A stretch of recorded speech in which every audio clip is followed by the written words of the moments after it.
I'm gonna give these out. Would you like a flower? Sure. Would you like a flower? Would you like a flower? Yes. Ooh, you're double-fisted, girl. I planned for later. Would you like a flower? Would you like a flower?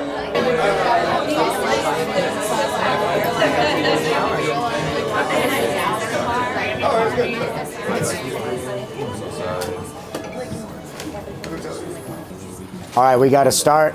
Keep it on time. Welcome, everyone. Thank you so much for coming. I really appreciate that. We've been doing this. Would you like a flower? We've been doing this for 2 months now. This is our third month. Very, very grateful and honored to be invited by Elan of Dust and Grooves and Wild Ones. And I'm so excited to be presenting the third installment on psychedelic, progressive, and kraut-ish rock music. So this is a scene that is near and dear to my heart. You know, psychedelic music, it's interesting all the different labels that get put on it or the descriptions of psych. And I find something really interesting that this music was part of a perfect storm, the timing, the accidental discovery of LSD by Albert Hoffman, leading to the ways in which it was distributed that I shan't say online because I do not want to be beheaded by our king.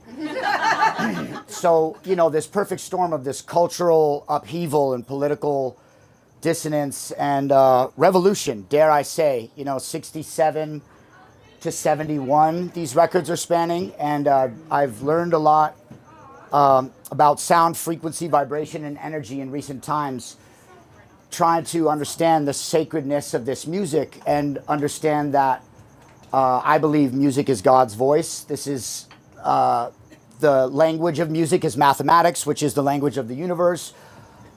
This is a much deeper thing than the world has made it out to be. Not on purpose, maybe. Some of the forces might have been trying to dumb it down, but that's left to be seen. Here I am with the second conspiracy theory reference of the night.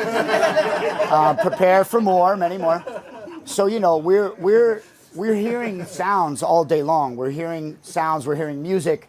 It's a very busy world, and I find it hard with my ADHD to stop and listen to records.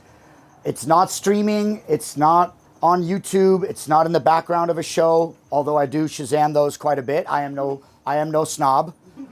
And sitting with a record, an energetically bound piece of vinyl with these grooves cut in a way that is still so magical to me that I could not begin to comprehend how lucky I am to be in the same timeline as vinyl. It's bananas.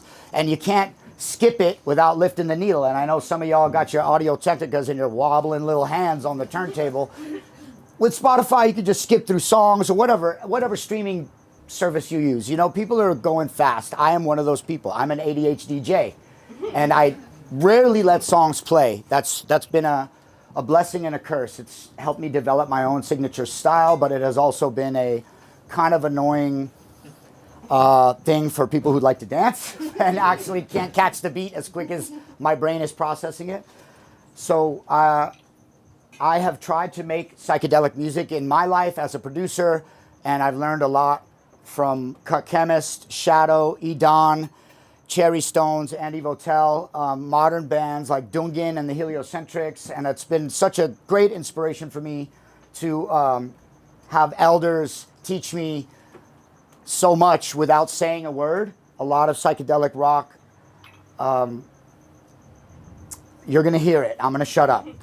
I'm gonna start with a record that is right here, The Sound of Feeling, Spleen. I'm gonna pass this around. Please just be gentle with it. This is not streaming on any services. It's very hard to find. There is no reissues that I've ever seen. And I'll start with you, sir. Pass it around. And yeah, it kind of tells a story of where my head has been at in the last year. Thank you for being here.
Unenlightened shadows cast down through all eternity. The crying of humanity was then when the hurdy-gurdy man came singing songs of love. Then when the hurdy-gurdy man came singing songs of love. Hurdy-gurdy, hurdy-gurdy, hurdy-gurdy, gurdy, he sang. Hurdy-gurdy, hurdy-gurdy, hurdy-gurdy, gurdy, he sang. Here comes the roly-poly man, he's singing songs of love. Roly-poly, roly-poly, roly-poly, poly, he sang.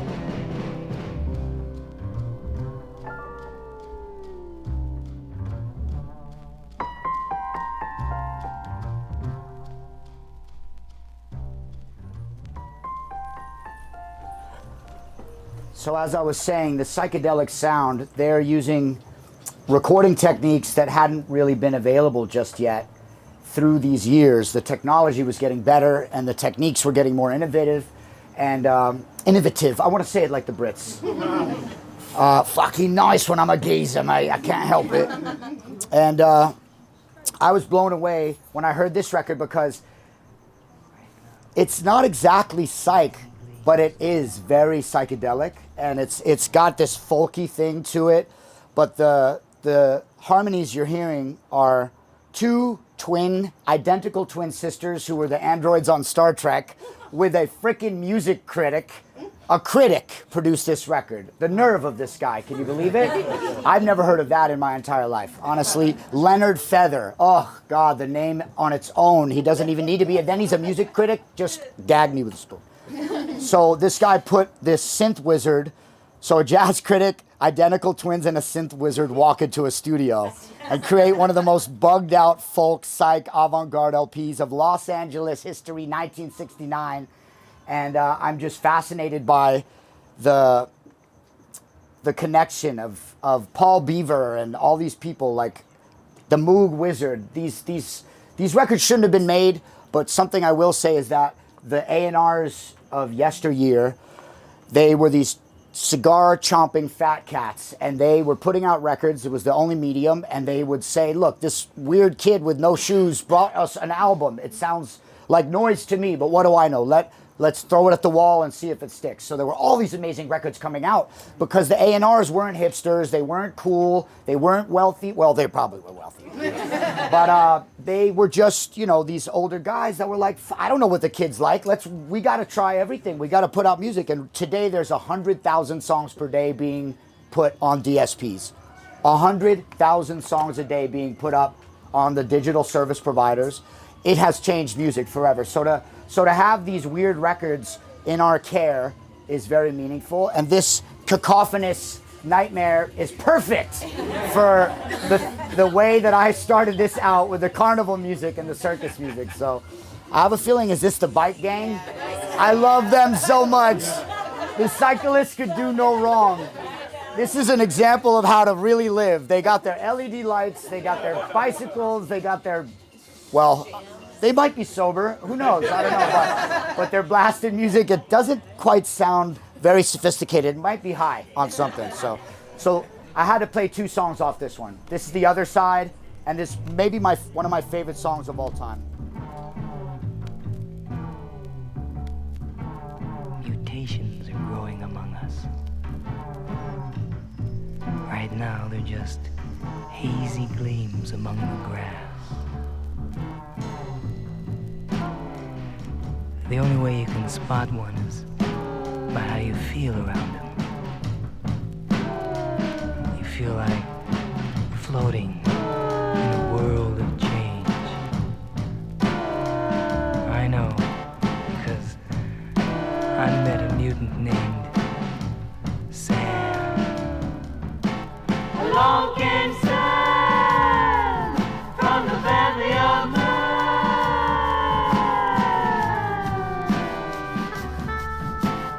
Sam, defined by the sign of a gun. Take you through the ages, bring you up to date, so you can fossilize things like prejudice and hate.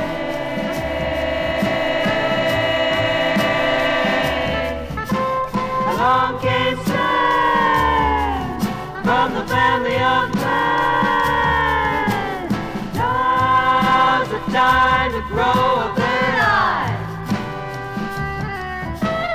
Grow it on the inside. See you holding tight. You're holding to the dark ways that blind you to Sam.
One day, we're gonna wake up in the morning of the mutations.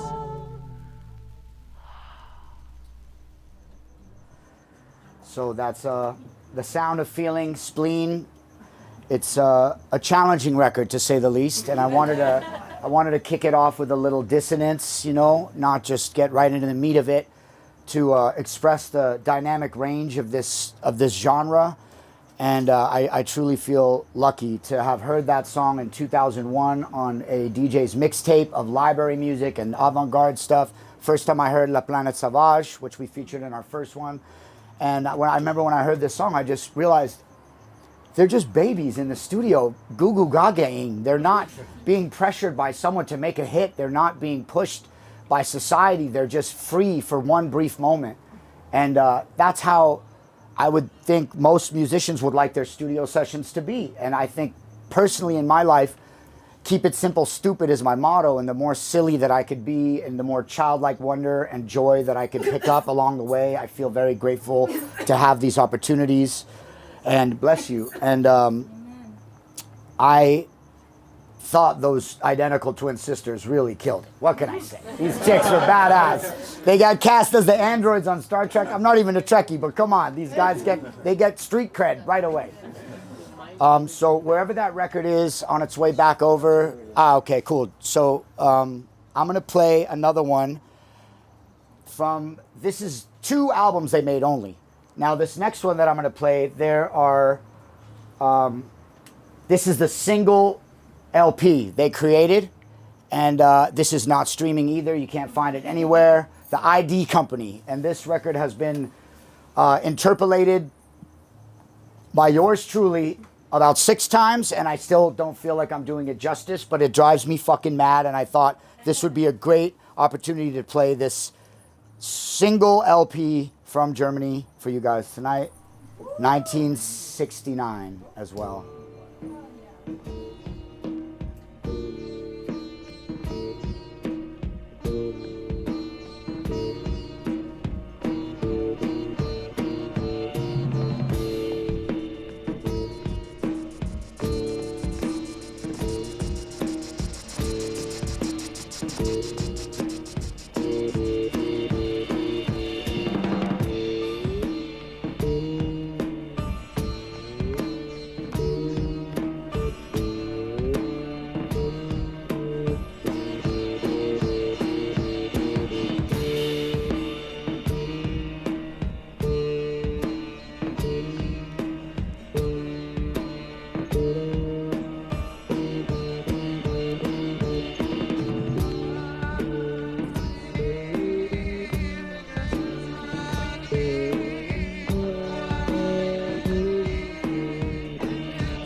ID Company. This song was called Bum Bum. And again, when people ask me about psychedelic music, why is it psychedelic? And I always say backwards guitars, offbeat, reverse, cymbals and hi-hats and voices going backwards and forwards behind the track. There's tracks because of the technology that's underneath everything that you're not even hearing. She's whispering and all of a sudden it goes from this deep sitar, droning kind of magical dark wizardry to this frickin' Indian drum circle or native drum circle. You know, it's like they're just in a studio all day, all night, being themselves, trying new things. This is the type of music that inspires me as an artist, and it's how I walk. That's the walk that I walk. So I just love weird shit like this, and I'm glad that it still hasn't been reissued or comped or interpolated, because I am on it this year. I'm working on my next record, so it's gonna fit in there. And we actually have Cut Chemist in the motherfucking building right now. And Cut Chemist, he's played me so many records that I couldn't find the record, and I begged him to make a recording. Please, can you rip it? So he has done that for me a couple times. There's some stuff on this next album that I've been messing with that he showed me and stuff that he hasn't heard yet, so double surprise. So now we're going into the Quebec trad, this scene in Quebec, French-Canadian garage, folk, psych, and you'll see why I chose this one in a moment.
So as you can see, the theme keeps flowing through, the childlike wonder and silliness. They're howling and barking. There's no songs about love or songs about pain. They're just howling and barking in the background and having a funky jam. This is Les Lutins, part of the Quebec scene. This is their second record, Lutins en Orbite, Lutins in Orbit. And I chose this record because our friend, our mutual friend, Cool Chris from Groove Merchant Records, one of my favorite record stores of all time, he put it on a very influential mixtape in the early 2000s called Trap Door. And it was the first time a lot of us had heard international psych, including Quebecois and Korean and Turkish. And Luke and I, Kirk Chemist, were talking about this just the other day. It's crazy how this one mixtape brought this psychedelic sound in to our sphere of influence.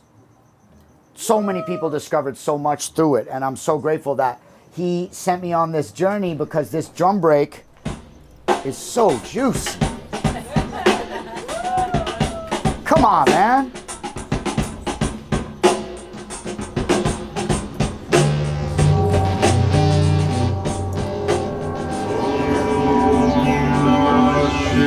So this is my first release. I had to jack the beat. That's what hip hop is, baby. We jack it for beats.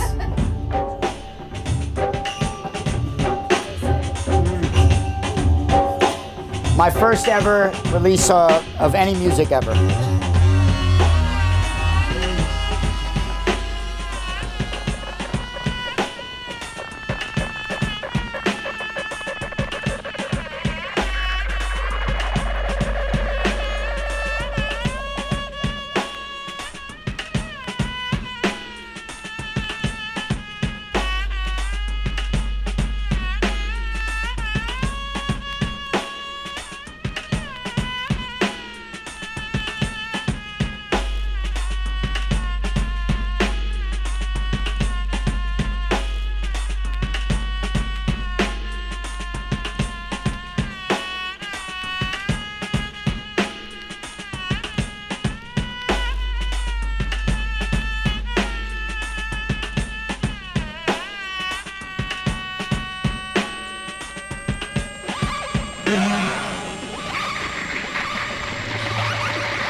Thank you guys so much for being here. So we are passing around the En Orbite drum break that we lifted, that funky song with the howlin', and my 7-inch that I made in collaboration with Shepard Fairey in 2008. He asked me to make a mixtape, Shepard Fairey, for Obey Clothing, so I made this mix for him of all this trip hop and break beat and crazy beats and stuff, and that was 2008. And he draws everyone he works with and many more people. So I had a shaved head at the time, and he really liked this photo of me, striking photo of me. So he drew me, came out a little like Anton LaVey, not my favorite. But, you know, that's why I keep my hair nice and shaggy. I'm gentle, I'm soft, I swear. And when you shave the head, you know, that's a little bit of a different look. Anyway, so Shepard had done the Obama portrait at that exact same time. So Shepard is getting interviewed by all these publications about his Hope poster. Meanwhile, there's this fucking Anton LaVey looking guy on the desk next to his Obama poster, and there's in every photo that the press used, I'm in the damn pictures talking about Obama. I have no idea how this happened to me, but please God, don't ever let it happen again. I am grateful for these silly little journeys, and the psychedelic rock really blew my mind. It influenced me in such a way that I just wanted to make music like that, and I didn't know how. So at that time, before I was working with live instrumentalists, I was just trying to lift beats. And you know, Shadow, DJ Shadow, Cut Chemist, before we were, you know, before shit, I was in high school and I was listening and I was like, oh my God, what band is this? Like, I had no understanding that it could be samples layered on top in the most meticulous surgical way, that they could make music from music and instantly drove me mad, and it sent me on my journey to try and do the same thing. And I'm just so grateful that I'm able to still be doing this weird thing and still lifting samples, not as much, but interpolation, as you heard, that's just a straight sample. But I'm gonna play you some interpolation stuff in a second here. Have you guys ever heard of Can? Yeah. Can. Oh, yeah. I thought so. I figured you'd have heard of this if you were in here. So this is their second album. They moved their studio in Cologne to a medieval castle in the middle of the forest of Cologne, and they took all their gear to this medieval castle and took over the castle to record this record. And in 1970, I don't know what these guys were thinking, but they are one of my favorite bands, and the result that they got outside of their own studio, engineering-wise, is obscene. They were making tape loops, they were jacking for beats themselves, sampling weird things. Can was one of the first people, one of the first outfits that ever sampled, and were cutting tape loops. And I believe, is this pre-Kraftwerk, you know? So this is like a really special thing to know. And yeah, this is my favorite song off Tago Mago. I'll pass this around in a moment, or did I already pass it? Enjoy. This is a long one. I'm gonna let it rock, and I'm gonna chat with Luke real quick. You guys enjoy. Thank you for being here once again.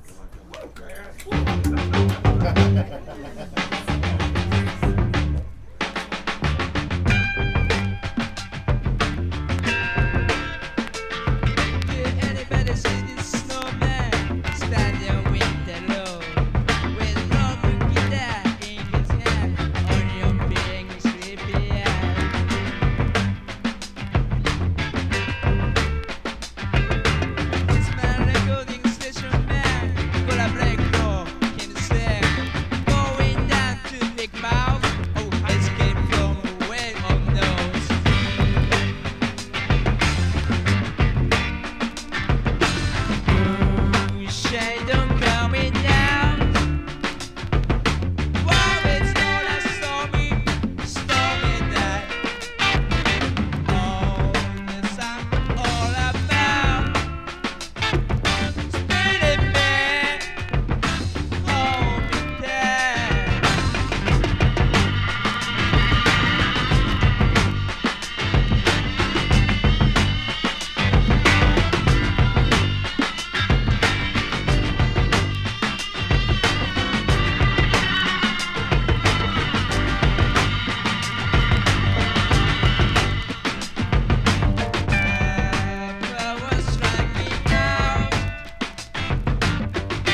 Same song.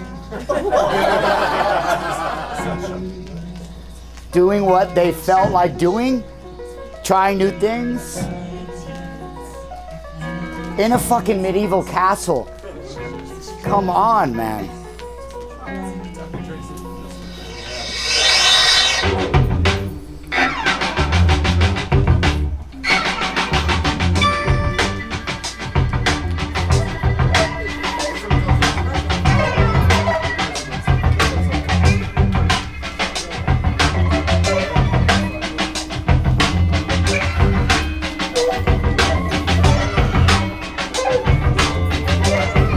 Want to set one on? You got 5 minutes, but you can hear it.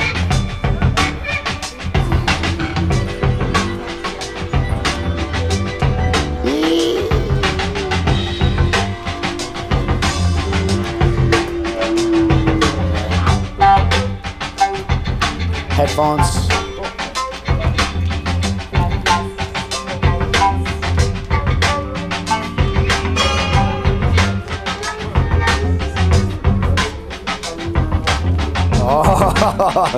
You got an adapter? Yeah. Oh, thank God. It's up to you. Yeah, I mean, why not? The date. The date says it all. That's crazy, dude. Right in the pocket.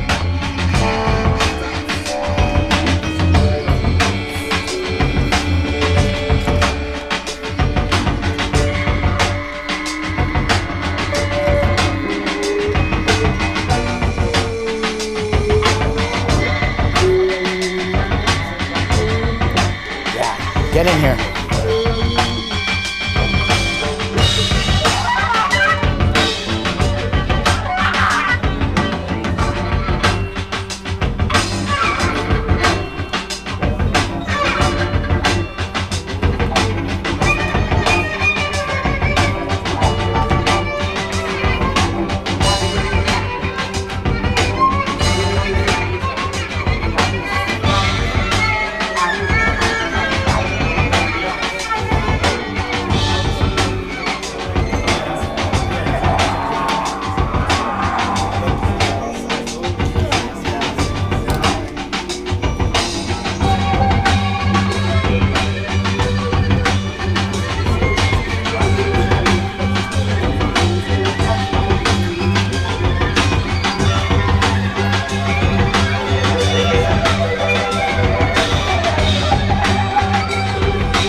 Just loop that. I know. No one has. I swear. Oh, that happens once. The whole song. It's there for you. Yeah, you're right. You're right. I can't believe the date on this thing. That's funny. Yeah, I gotta take a pic.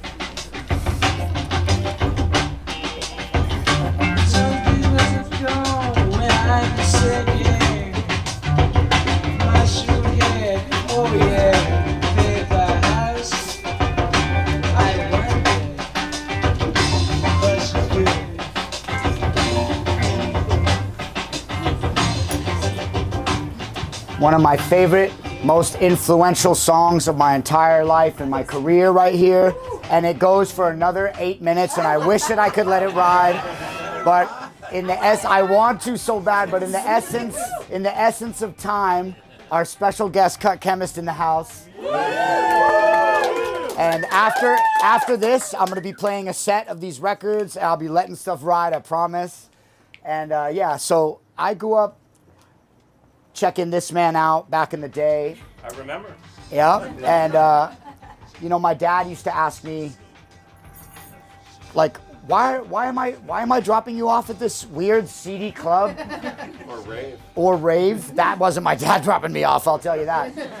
But my pops is 91 now, and he is privy to every step of every decision that I plan on making or am making currently, and my father's my man, and he knows that I've been a bad boy, and he doesn't care because I paid his mortgage, so he has to shut the fuck up. No, he doesn't care because we're close buddies, and he knows that boys will be boys, and he is from Mexico City, so he's the one who brought, you know, whistling and singing and playing piano into my sphere. Just always a very musical man.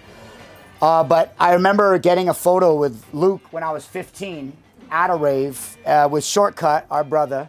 And I still have this photo in my photo album of me at 15 with a beanie on in the middle of a rave at God knows what time with this man. So since then, you know, I moved to LA and in 05. And around 2007, right after we started Low End Theory, you had your release party.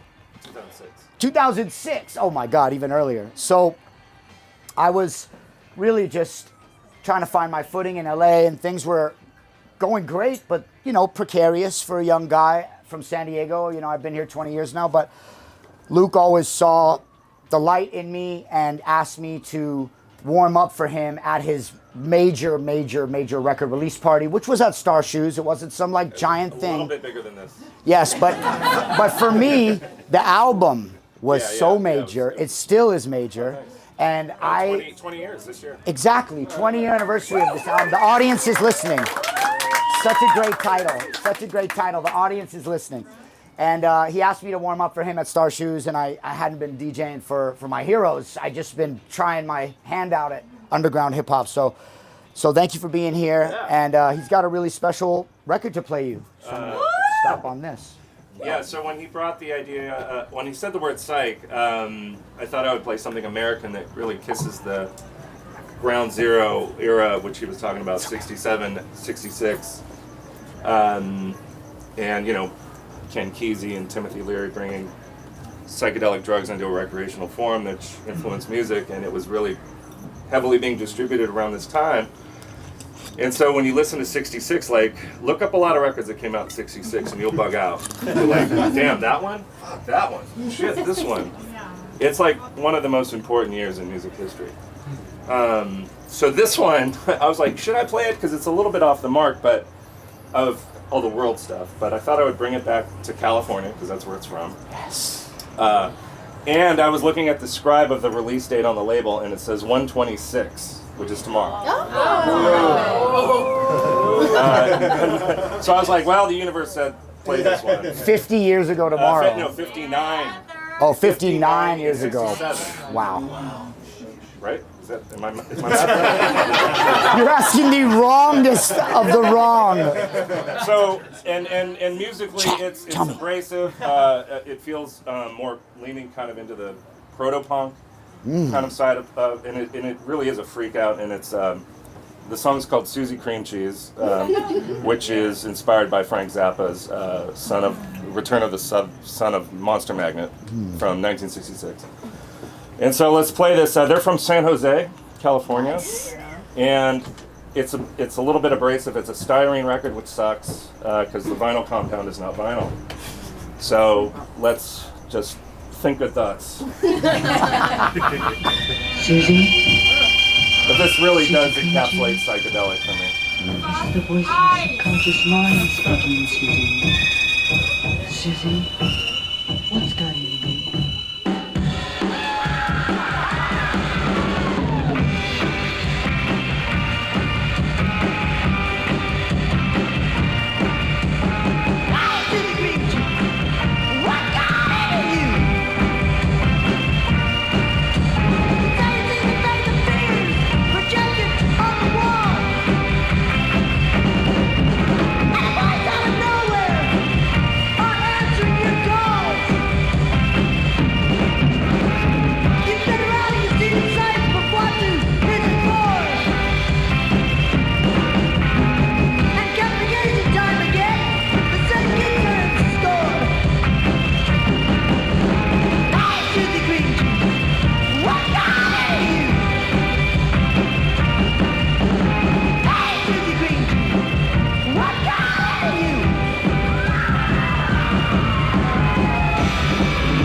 music clashing,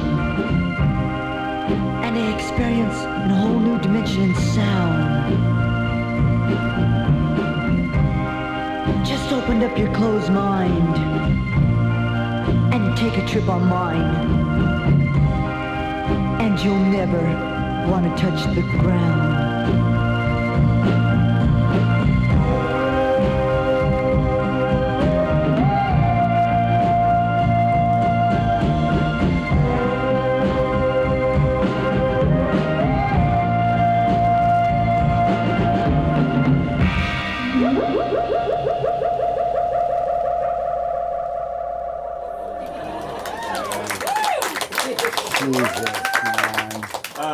Another cool thing to mention is this is probably the first real psychedelic record I ever bought. Wow. And so I was like, oh wow, this is what it's like. And it's I've been hard pressed to find something that matches quite that intensity.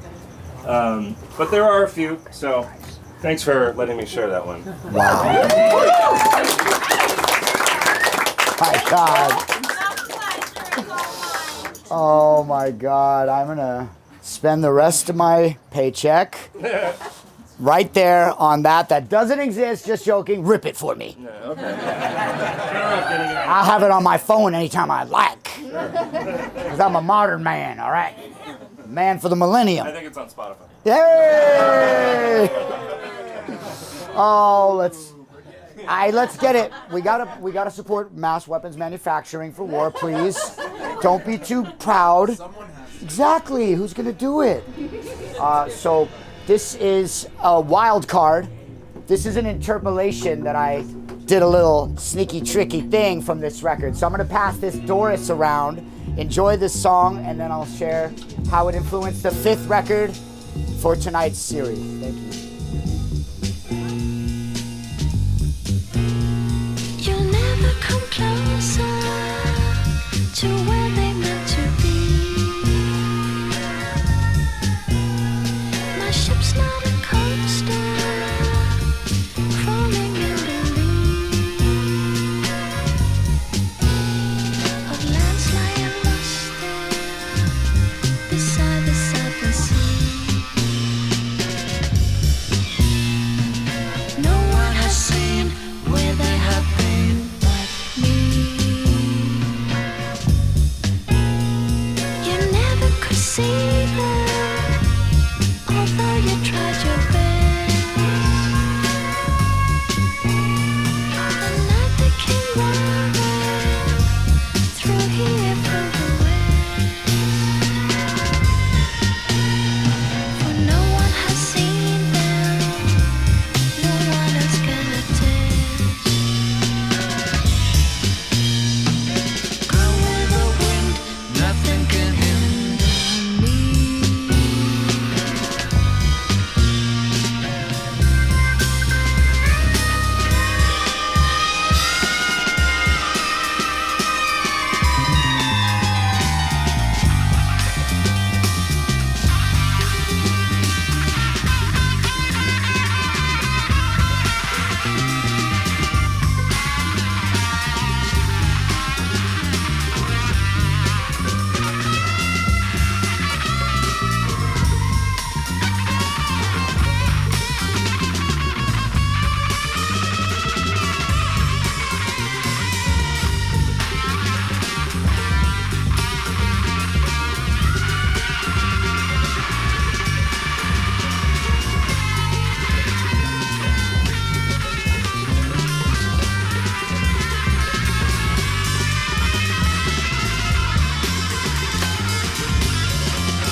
ships sailing through clouds of clouded green. They've taken me there in the time it takes to dream. Nobody else knows how it feels but me. You never come closer.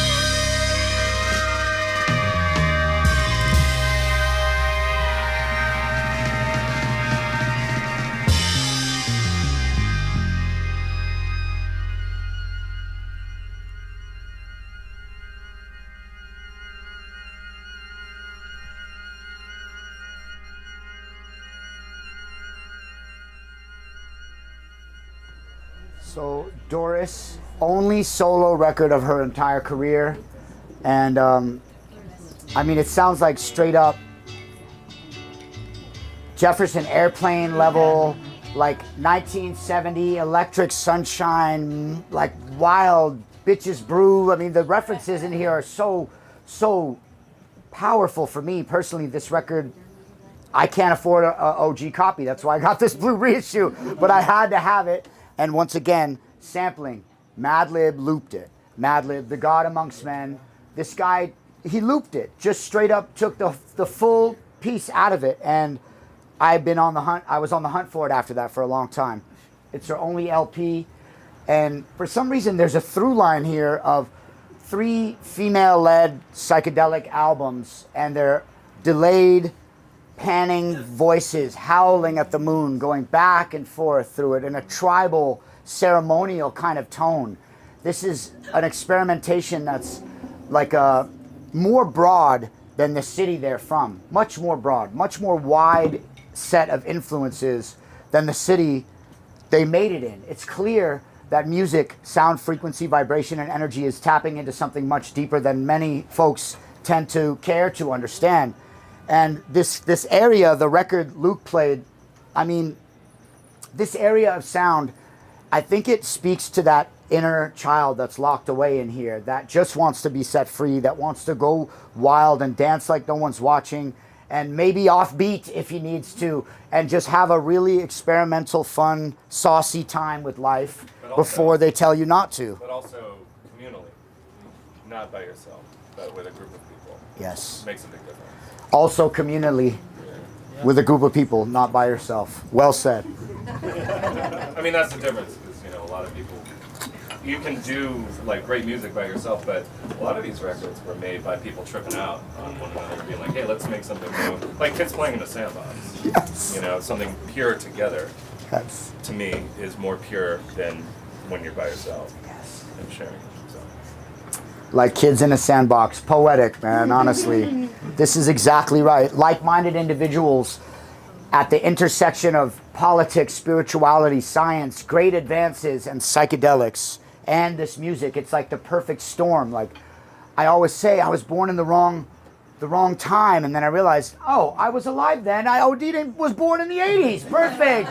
I made it back. All right, back to the point. So this bass line, this influenced me as well, but instead of jacking it like Madlib did, I decided to get with my favorite band of the modern era, the Heliocentrics, and we made an album. I'm the first and only young person they've ever worked with. Getting old, like I said. But at the time, we spent 10 days straight. I extended my trip from LA to the UK after playing Glastonbury. They backed me with a 15-piece orchestra to play Glastonbury because we couldn't afford to bring the LA band. So I asked these guys, my heroes, if they would back me at Glastonbury. And we played on the West Holt stage. It was an amazing experience. And after I heard how they interpolated my songs and how they, through their lens of perception, viewed and understood my music, I begged them to take some time in their studio in London to try and create more music, because the songs that the way they played my music was better than my music. I was dying to get some of their juice, baby. So this is the first song on side B that I'm going to play from Legna, the Gaslamp Killer and the Heliocentrics, modern psychedelic, modern library. Recognize that? We flipped it.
101, baby.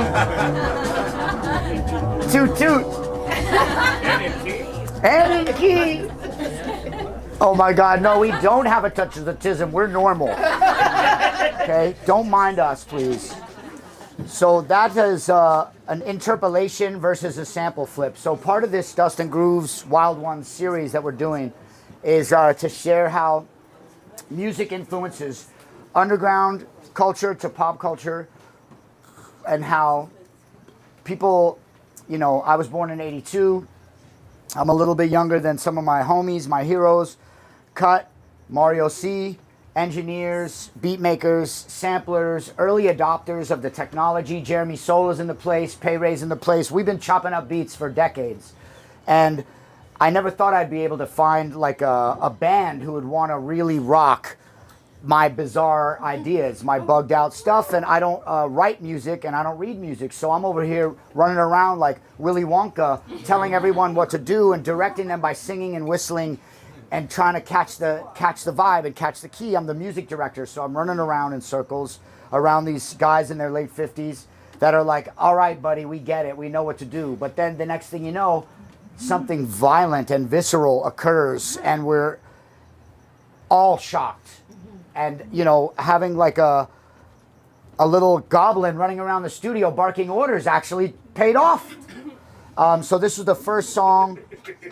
This was the first song on this album. Very special song. It's called She's Coming. And I'm going to end with this one, but we got some other special treats for you, so don't move a muscle. Unless you need to shake your tail feathers in your seat. The gremlins are taking place. Goblins. The goblins. There you go. Yeah, the goblins.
Letíme svetlom a temnotou ako oblaky.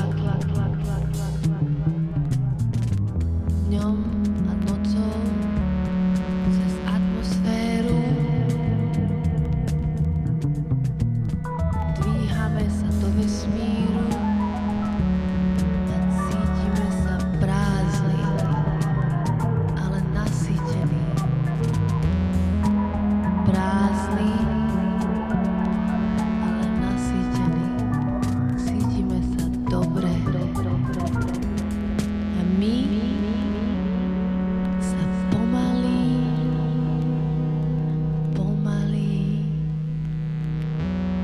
dvíhame. Letíme svetlom a temnotou ako oblaky.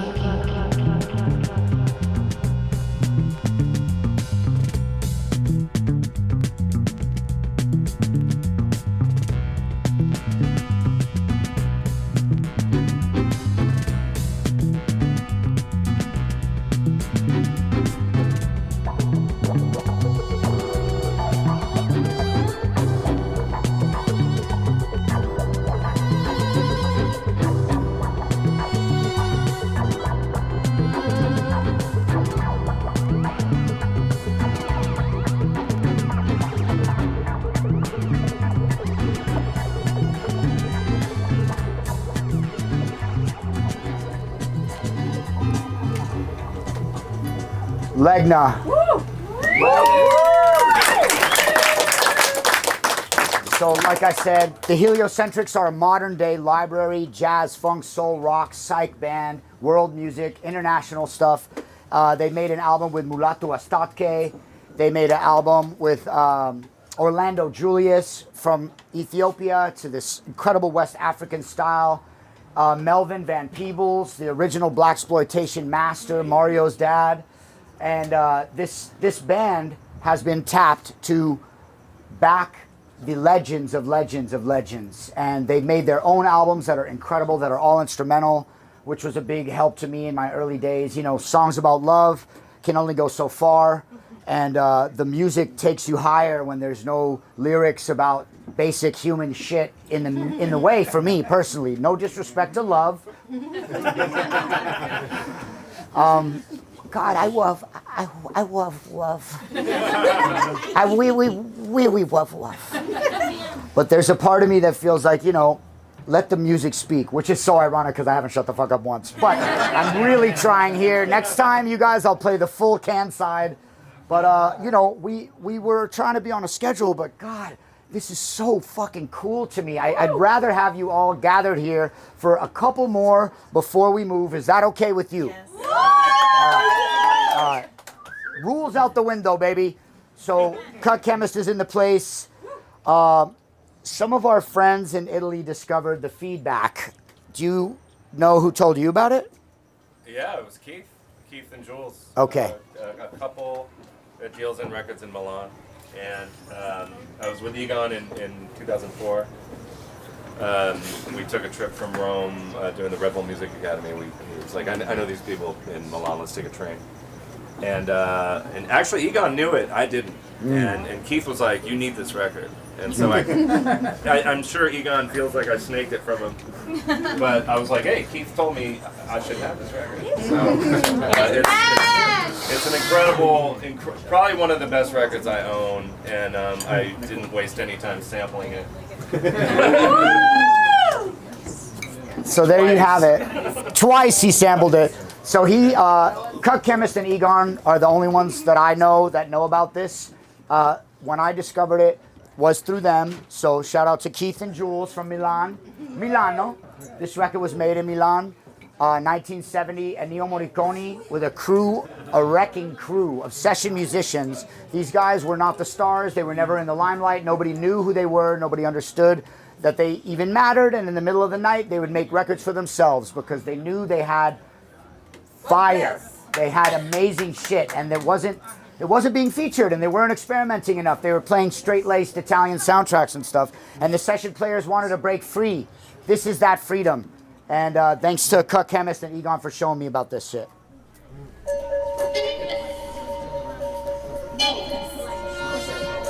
I'll pass this around afterwards. I'm gonna need it.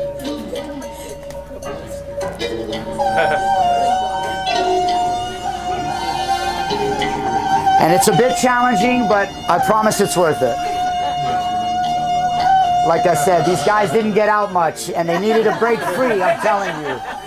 A lot of pent-up stuff happening here on this one.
suffer from eternal bleeding. Raps and kill, drive and play my tracks. You're ill like a jack. You peel your cap with a pump, your stump, act the wheel, horn blowing, skull torn, showing family mourn, throwing dirt with a search for the killer, still all gone. Attack niggas sneaking from the back and get you with rap to slit your throat like the rotor, but Jack the Ripper. My dough short with no thoughts, I let my flow scorch and burn the whole fort down to the ground like a blowtorch. This man will leave fans killed in the landfill, make it stand still, get your head and hand drilled, damn deal. I shame raps like an aim gap to the head, instead I make a lame cat brain splat, leave it remains in the train track. I'm a stalking cause trauma like a tomahawk, eat them so bad you think it's diamonds for the way they find the corpse. I'm wild lame, get migraines like the sun of high flames, they buy frame tinted or their eyes dressed brick is blow with the beat and flow, start reaching those peeps and shows, making each foes decompose. Thoughts of anger, those in my torture chamber, I abort with hang. Brave men get bitch smack, I click clack, spit fat shit at your six pack, making ribs crack and cave in. Yeah, this is Percy P, a reverse from real murder in the first degree, disperse of flee.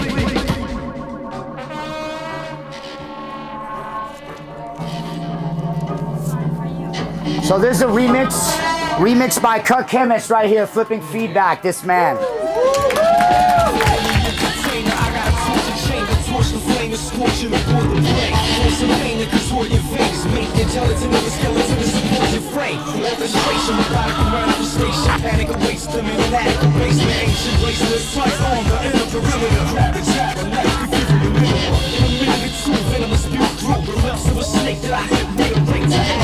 Activate the radio, activate to drown the cloud in the back of the sack.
All right, DJ Shadow's our favorite. We love you, Shadow.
DJ Shadow, baby!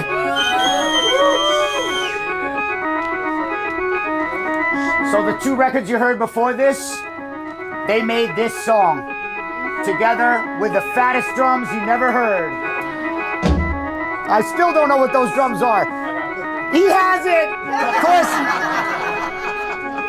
Ask him. I would have brought it. I didn't know. Yeah, you know this shit. You already know. California music.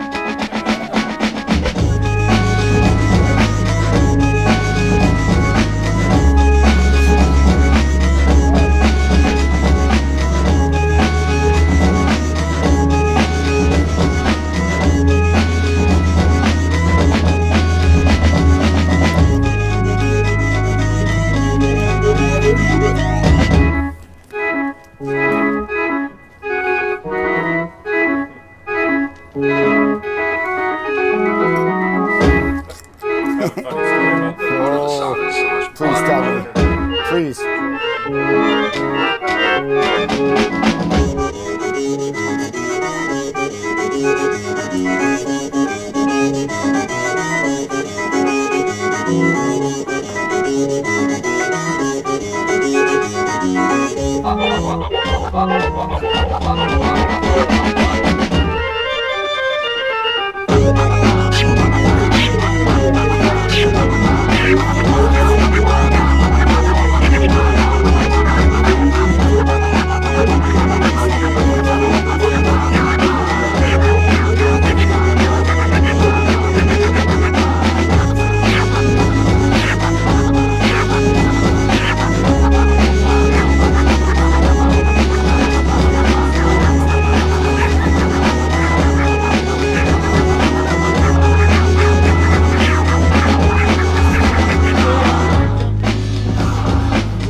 Thank you so much, you guys.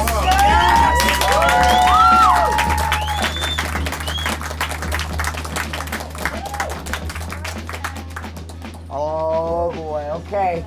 Giorgio Moroder, if you don't know, he was the first sample. The second sample was Super Sister. Completely opposite creatives, completely opposite sides of the earth, completely opposite type of music. And somehow the mind of DJ Shadow was able to bring these two samples together that are not covering each other. They just happen to sound similar from a similar era and make this incredible masterpiece that every single breakdancing, hip hop, graffiti, obsessed little kid who think he could spit bars or scratch heard this. And me personally, my entire life changed when I heard this song, Preemptive Strike. The original is incredible as well, but I chose to play this one because it uses both samples simultaneously. Now, the drums have always eluded me, but it looks like our special guest might have some sort of idea where they came from. So in the early 90s, way before that came out, this dealer named Marcus Buchanan, who was from the Bay, was like rogue selling at Pasadena, and he had a bag of stuff, and he was like, yo, check it out. But he always had this like intimidating, like, you're not cool enough for this record vibe. And so he showed me that, and I played it, and I was like, fuck, those drums are amazing, I want to sample those drums. And I didn't end up getting it. And then when I heard that shit, I was like, those are those fucking drums. And him being in Shadow knew Marcus, so I was like, he probably sold him that very copy. And that's the copy that he sold. It's like Bill and Tim, someone's the name of the song. Bill and Ted's Excellent Adventure. Yeah, right, Bill and Ted. Now shut up right now. You never heard it. Yeah, right. Just joking. He already sampled it. Go find it. Yeah, Please no. teach us. Yeah, it's a dope 45. It's a 45. Oh man, I love Widow Records. Well, thank you guys so much for being a part of this. So when we started this with Elan from Dust and Grooves, it was by accident, and the entire story to get us from this accidental connection to here is magical. And I wasn't supposed to be there at the place Elan from Dust and Grooves was doing his thing. I got called in last minute, literally an hour before, and I showed up, and he featured me in the first Dust and Grooves book with a nice spread, and I felt very grateful, so I figured let me go ahead and show some love. 12 years after he released the book, and we hadn't seen each other since or spoken. So it was a lengthy time to, disconnect and reconnect. So I do believe that it was Kismet that brought us here. And on New Year's Eve, I played at Mario C's New Year's party with Ramon Limon, and we had an amazing experience.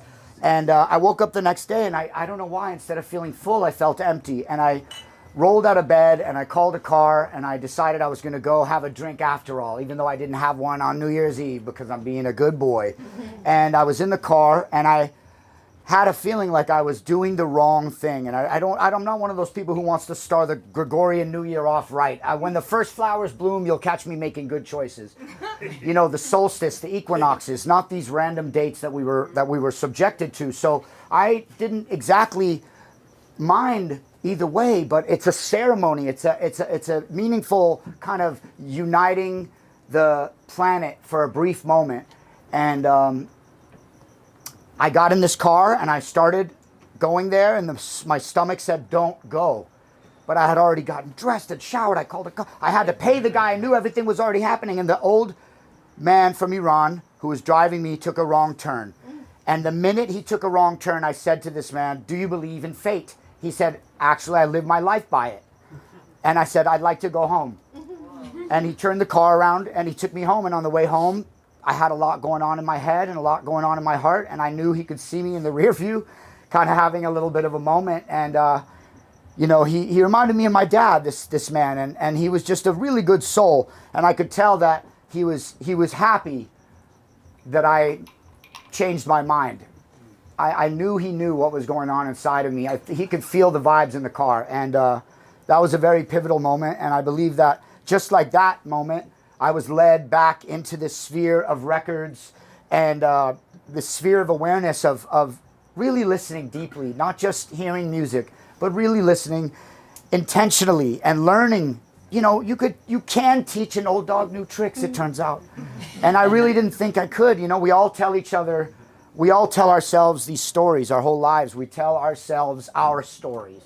And it's very hard to break free from that. And everybody's lens of perception is viewed through this tiny little skewed pinhole of our experiences. And our entire planet is seeing the same thing and feeling two different ways about what they're seeing. They're literally seeing different things. And it's a really pivotal moment. And I believe that my job here is to take good care of myself and center myself so that I can bring awareness to sound, frequency, vibration, energy, and music for this planet. And so giving me this opportunity, I can't tell you how much it means to me, and sharing this time with me and being here with me and connecting with each other. Like Luke said, it's the communal aspect that makes that tribe vibe come alive. I mean, there's so many moments where we're isolated in this world and we're grasping for connection, and it's not as hard as we think, but it's gotten harder. Arguably, this Black Mirror made it fucking harder. And I think I'm connecting, but I know I'm not. And I recently had a little bit of a break, a little bit of a detox, and it was so powerful. And when I got back on my phone, I realized I'm going to take more time in the analog world, sitting and listening to these energetically bound pieces of black freaking amazing shit. It's like the coolest thing ever, that somehow this black thing replaced this black thing. I don't know how it happened, but I don't like it. So I really appreciate you guys like being here to do this with me. Thank you.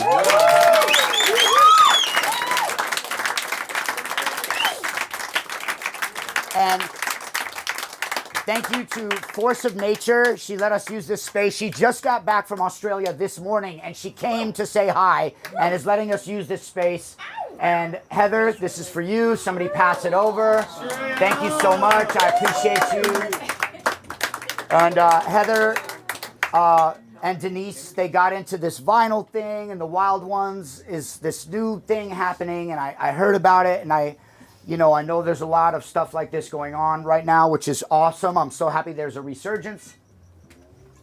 But being near the ocean with the good negative ions and being able to gather here on a very this legendary street, this amazing neighborhood that really did express a lot of the psychedelic 60s counterculture directly.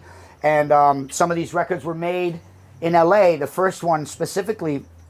And imagine these people rolling on the strip, Abbot Kinney smoking a joint, thinking about, I'm going to make a song with my twin sister. And I'm going to get a music critic to produce it. Like, these stories were being told right here. So I think it's very, very special, very meaningful for me.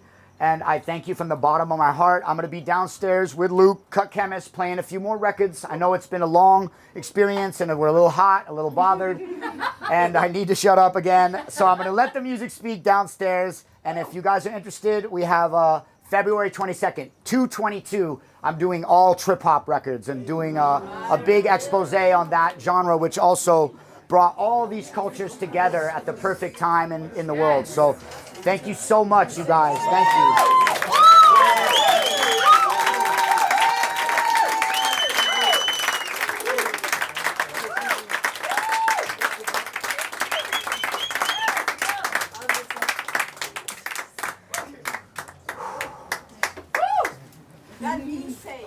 And make your way down the stairs carefully, but also the records you heard from my catalog are for sale. I'll be slanging and spinning and hanging with Jeremy Soul and enjoying the night. So I'll see you guys down there. Oh, really? Adam? Oh, here, I'll put it on this side.